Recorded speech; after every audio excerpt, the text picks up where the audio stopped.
Welcome to the Techie Dialogue.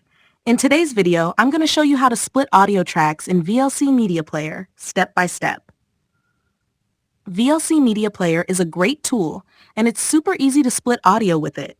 But before we dive in, make sure you subscribe to the channel so you don't miss out on any of our future tech tutorials. Now, let's get started. Step 1. First, you need to open the VLC Media Player.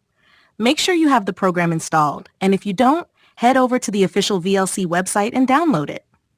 Step 2. Now go up to the View menu at the top of the VLC window. From the drop-down menu, select Advanced Controls. Once you do this, you'll notice some extra buttons appear at the bottom of the player. These will help us split the track. Step 3. After that, play your MP3 file and find the point where you want the split to start. When you're ready, click the red record button. This will begin recording from that point in the track. Step 4. Let the audio play until you reach the point where you want to stop. Once you're there, click the red button again to stop the recording. This will save the segment of the audio. Step 5.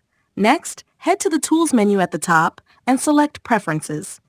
This is where we'll tell VLC where to save the recorded audio file. Step 6. In the Preferences window, click on the Audio tab and then find the Codec section. Under Files, you'll see an option called Record Directory or File Name. Step 7. Click on Browse to choose where you want to save your split audio file. You can select any folder you like, just make sure it's somewhere easy to find later. Step 8. Once you've picked your folder, click Select Folder, then click Save to confirm everything. And that's it. You've now successfully split your audio track using VLC Media Player. Thanks for watching!